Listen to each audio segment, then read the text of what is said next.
How you doing, everybody? Got a little something I want to show you. I'm going to back you up just a minute. Okay, here's what we did. 66 Magnum big bore. That means the big bore for the 66 Magnum, not the big bore for the 7900 Dolmar. I talked to Jason this morning. Well, it was at noontime. I think he was at lunch or something. He says, "Are you really going to put a 66 Magnum top end on that?" And I says, "Yeah." I said, "What do you think about that?" But hey, he says, "Go for it," you know. And he says, "Well," I said, "Of course it'll work. I think." You don't know till you got it. You don't. I thought I heard somebody pull up. Okay, so anyway, you seen the cylinder. You know, you did. And you seen why I didn't want to run it. I hated them transfers. So let's get beyond all that. Carburation is a funny thing, people. It really is. 2 strokes, 4 strokes, it don't matter. Nothing worse than getting saddled with too much carb.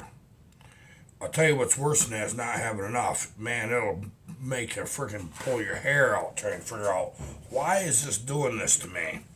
Well, I'm going to show you some options that we've got. Let me go over here and grab my flashlight. I need that. Okay, got it. All good. Sit back down. Okay, I will. Okay. Look through that. Ooh, you don't want to look through it direct, do you? See the Venturi in there, that dark ring? That's in there to limit the airflow, make air go faster past that, where it picks the fuel up out of the jet. Okay. Now, I'm going to show you what choices we had. You would think, well, that'll be better to run a 390 carburetor. You know, we've had a 372 on this, and I had it running. Okay, here's a 390. Yeah, that's not that big either. It's same size, ain't it? Isn't that amazing? Now, if I can find one of these.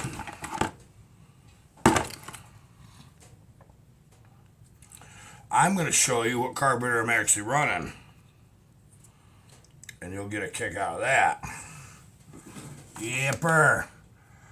No Venturi. That's a straight darn barrel, ain't it? Isn't that something? That's right. I mean, you can see my eye through that.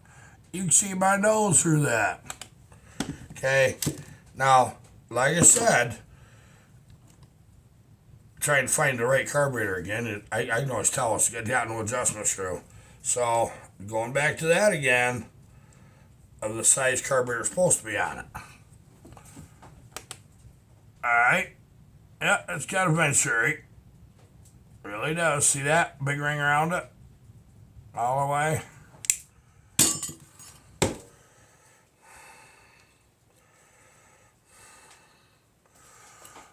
Okay. No ring. No Venturi. That is just a straight shot. Okay. We are increasing the size of the saw from, well, I think 82, 83 cc's to bigger than 395. How's that? Bigger than 395 Husky. Straight up. Hey, I'm going to tell it to you the way it is. It's bigger than 395 Husky. So, we had to have a big carburetor. X-Torque carburetor. 372 X-Torque carburetor. Does not have a Venturi. I'm going to show you why here. Because they split the fuel and the air between these two passages. One is fresh air, one is just fuel. So it takes, you can see right there, that little partition. Fresh air comes in there and just the fuel here.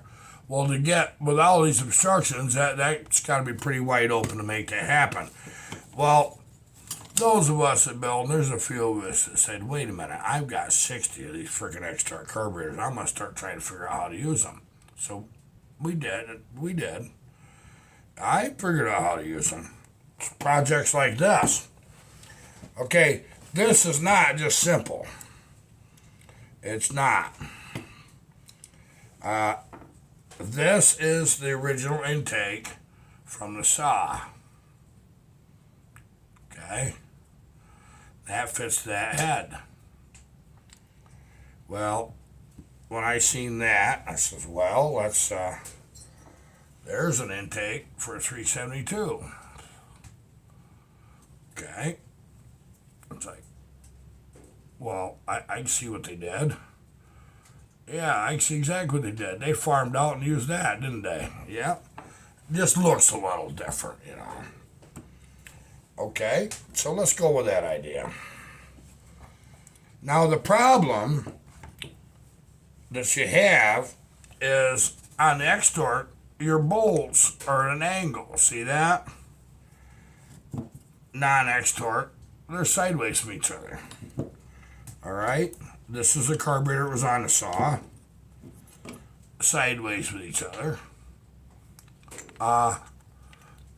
Look where the cable goes. This is an X-Torque. This is where the cable goes on the OEM carburetor. This is starting to get real simple, ain't it? Yeah, it is. Just keep working with me. Okay. Now you know chainsaws run upside down, they run on their side, they run straight up, and that's just the way it is. Because they don't have a float bowl. They depend on the impulse. Well, here's what I come up with. Yep, got his air horn. See the bolts straight across by cocking that carburetor around? 372 intake. This all fits together. The only thing I got to do is open this intake up. I'll show you how to do that if you want. I'll explain it to you. You take your intake, take your little sleeve you got out of that, and just, even if you got to put a little grease or I use mix oil for everything, so a little bit, and I'll force that over a socket like a deep well, and I'll slowly heat that with a propane torch. I don't get it on fire, I'll just slowly heat that and let that relax. I let that chill by itself. And then when it's cold, it's got the memory for that size socket. So you pull that out and you get a bigger socket in there. You're looking for 920 thousandths on the inside of your intake if you pull this. I'm not recommending doing it. I'm not recommending none of this for nobody. I'm going to tell you there's more problems that'll crop up than meet the eye. If you want to duplicate this build, if we're successful, sure, I'll share it with anybody. I don't care who you are. If you're another saw builder, share it with you. Tell you everything you need to know. If it works, somebody's got to break a few eggs. I'm going to be the guy. Okay, 66 Magnum, 56 millimeter. We got really, really nice transfers. See? Very complimentary. The one problem, I'm going to pick you up and I'm going to show you something. I've got to fill in here for just about the width of that screwdriver in here. Okay? Well, those of you that hot rod 66 Magnums, you're used to seeing this shelf. And you know to take a little JB weld. You got to clean this all out. Yeah, you got a lot of things you got to do. And you make a ramp. Well, I'm going to make a ramp with an edge onto it so I can seal that cylinder. Because that cylinder is narrow. Okay? I'll set you back down. Now you're all crooked, but see, that's narrow there. Not much of a sealing surface either. I got to take... Help me get me something here. I didn't have a great point. About the end of that screwdriver, right in there. That's how much I got a machine out. This much right here. I'll wait about right in there. Just a big guess. That'll give me 25 thousandths, 30 thousandths, whatever, on my squish. But the minute I do that, everything comes in line. All my numbers start hitting. The piston skirts do have to be trimmed. The motor will not rotate fully. It comes down and they just hit just a bit. And I don't even care about that. I'll take the corners off first It's just the corners hitting where it rolls in. That's not a big issue. And but here's where we're at. We knew carburation was going to be an issue. You know exhaust is not going to be an issue no matter what. We can always do something there. I'm not going to bolt it down. Okay. I'm going to bring you a little closer and maybe tip you down so you can see what I'm doing here. Okay. Right here is your throttle cable. You can see that'll go right up in there and it'll go right around there. Okay, we do not have a throttle cable problem. Fuel line. Here's the fuel line. Right there.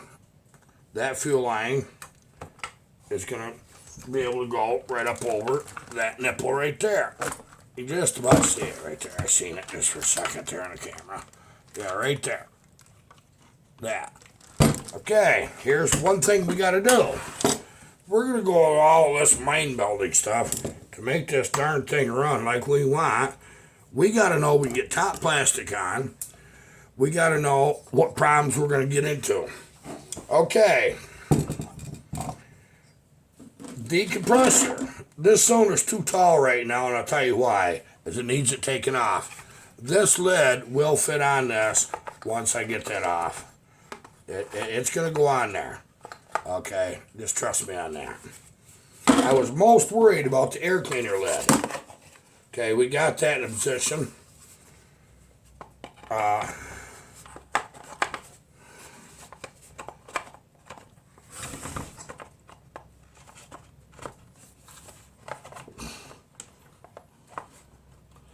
Okay, it's going to go right in there.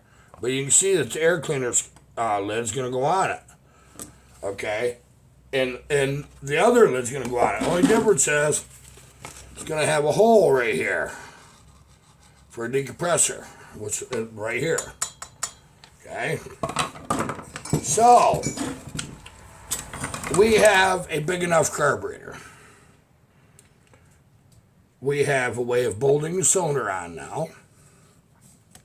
We've gained them two things. We have an exact measurement, potentially. All the math in the world sometimes will get you in trouble. We know we're gaining a significant C's. It's a big saw. You know what? That ain't going to be as heavy, maybe as heavy as a 372. I'm not kidding you. These are fairly light saw. Pretty impressive, ain't it? Okay. Don't tell me how great I am till you hear it running. I don't need to be jinxed. Yeah, I don't. We got a ceiling fan in today. I'm happy about that. But ain't that okay? My requirement. This is a logger saw. This guy's a logger. He depends on these saws. He says, "Well, yeah, gee, that's kind of wild. You're really gonna do that?" I said, "Yeah, I'm gonna do it." No kidding. So here's where we're at. Yeah, I've got this 390 carburetor I've been going to use on something. It's a Tilly, old Tilson. But what's wrong with this sideways carburetor? I think, that's kind of cool having a sideways carburetor, don't you? Yeah. I mean, what's wrong with sideways? Air impulse. Here's where they picked their air impulse up, okay? It's coming right out of the darn transfer. I'm really surprised about that, but yeah, okay, that works. I'm going to duplicate that, do the same thing.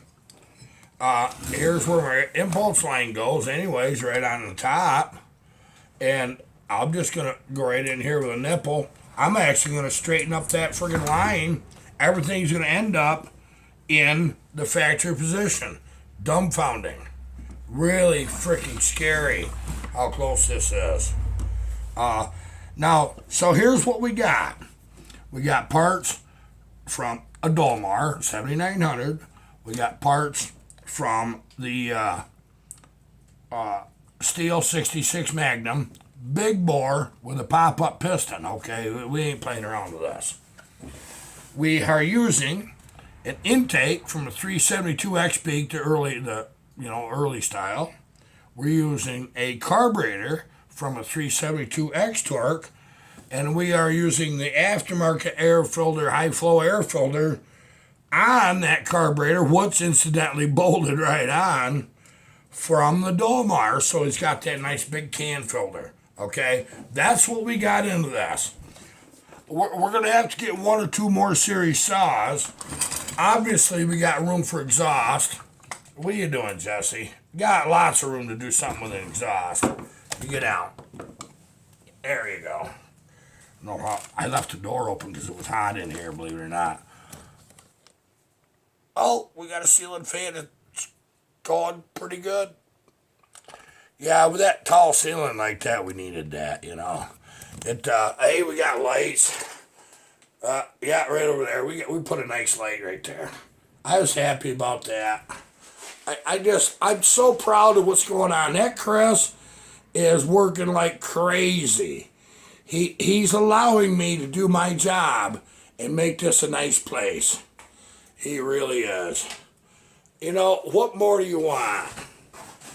Yeah. You know, Daryl, I'm sorry, buddy. I like that poster. Yep. And we got more to put up. Okay, now I waved you all over and made you dizzy. I'm going to shut this video off. I'm going to put my carburetors back in this carburetor box. And that's going to be that for the day. I've had enough. And, alright, I wasn't going to do it. If this is successful, we're going to do a piston upgrade for you, Jason. This is what we're going to run in this saw. That's way more than the guy asked for. We done a horse trade on some saw parts. He had a whole bunch of stuff. You know how loggers are. They blew a lot of saws up. They had spare parts. Well, that nice. Nice big windows. Got to have that. You see how nice them windows are? You know these are open port. Yeah. That's a nice made piston, ain't it? Yes, it is. That's a forged waistcoat. CCC Specialties. That's where you get these ones. The only ones we can get through Dominant at this point is the 372. The regular 372. Okay. That's enough information now. This cylinder's got to come off. And right after Thanksgiving, I'm going to take that up to the machine shop. We're going to get the base machine. We're going to start the build. I think the problems are all solved, don't you? Except for one. Who's going to be brave enough to start it? I'll do it. Out.